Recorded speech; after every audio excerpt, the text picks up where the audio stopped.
is come. Let earth receive her King. Let every heart prepare him room. Hai penonton setia Smart One.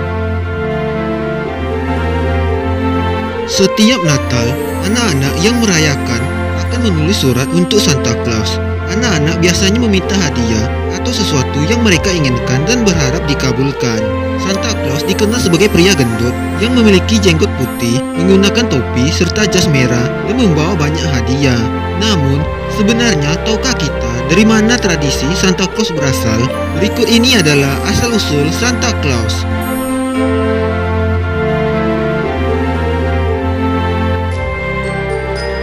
Tapi sebelum lanjut, jangan lupa tekan tombol subscribe-nya dulu ya guys, dan nyalakan tombol loncengnya agar kalian selalu mendapatkan informasi unik dan menarik dari channel Smart One.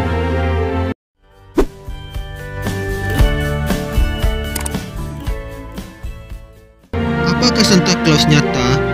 Santa Claus sebenarnya nama yang diberikan kepada Santo Nicholas yang merupakan uskup dari Myra di abad keempat. Ia dikenal sebagai orang yang murah hati dan mau membantu siapa saja. Setelah ia meninggal, kisah tentang kemurahan hatinya tersebar di seluruh dunia dan ia mulai disebut sebagai Sinterklaas di Belanda. Selanjutnya, istilah tersebut berubah menjadi Santa Claus di Amerika Serikat yang hingga saat ini dikenal di seluruh dunia.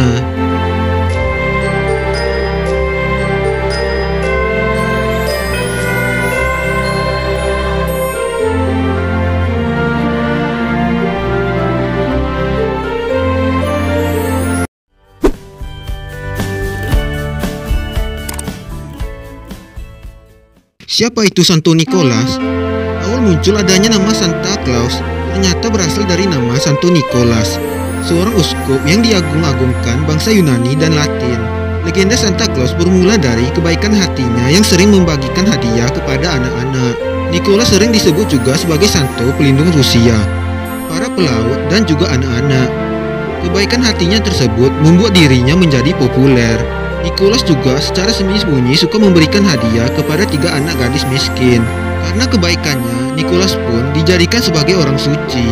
Bahkan jenazahnya disebut-sebut memiliki kemampuan menyembuhkan secara ajaib. Hingga jenazahnya pun dicuri dari makamnya.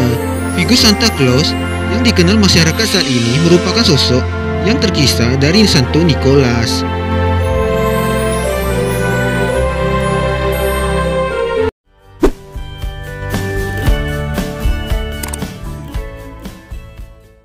Mengapa Santa Claus meninggalkan hadiah?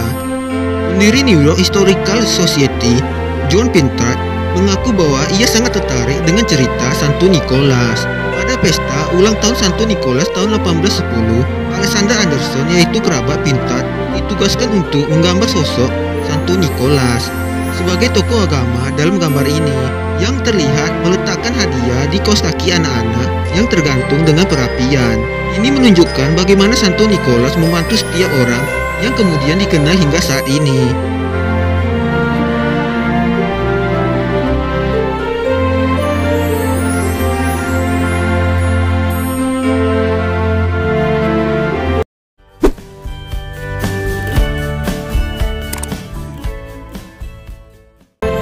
Bagaimana Santa Claus memiliki kereta salju? Tahun 1822, seseorang yang bernama Clement Moore menambahkan beberapa elemen dari legenda Jerman dan Norwegia. Ia membuat Santa terlihat seperti peri atau malaikat, sehingga ia menambah konsep kereta salju yang ditarik 8 rusa, yang digunakan Santa untuk mengantar hadiah yang dimasukkan ke dalam kaos kaki tergantung dekat perapian. Moore menggunakan konsep ini mengingat orang-orang Skandinavia dan Finlandia yang menarik kereta salju dengan rusa.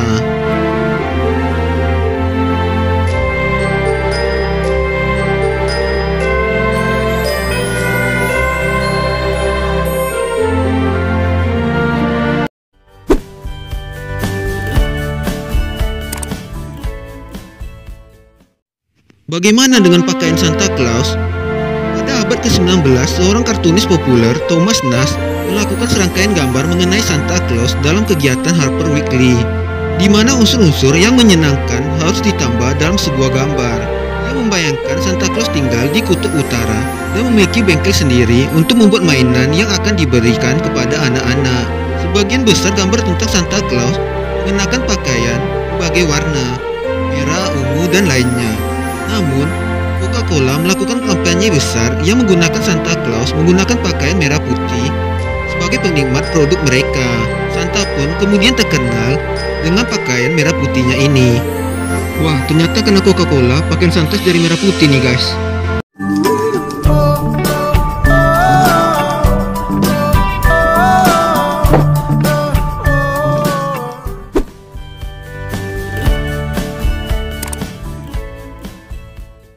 Mengapa Santa penting dalam perayaan Natal? Meskipun Santo Nicolas meninggal pada 6 Desember, namun Santa Claus identik dengan Natal yang digabungkan dengan hari kelahiran Yesus pada 25 Desember.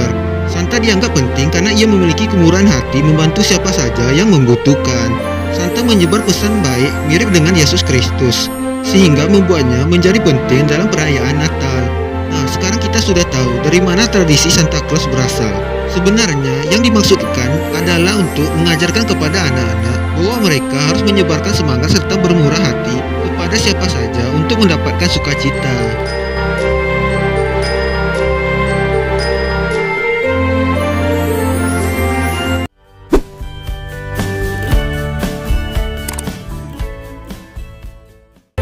Kenapa Santa Claus masuk melalui cerobong asap?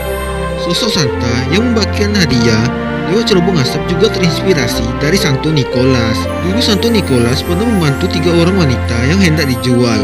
Lalu beliau memberikan uang kepada 3 wanita itu agar bisa terbebas melalui cerobong asap. Dan hal itulah yang menjadikan image Santa Claus memberikan hadiah melalui cerobong asap.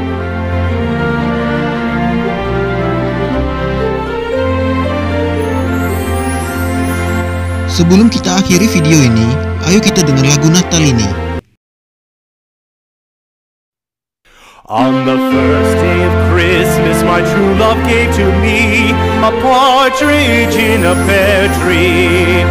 On the second day of Christmas, my true love gave to me 2 turtle doves and a partridge in a pear tree.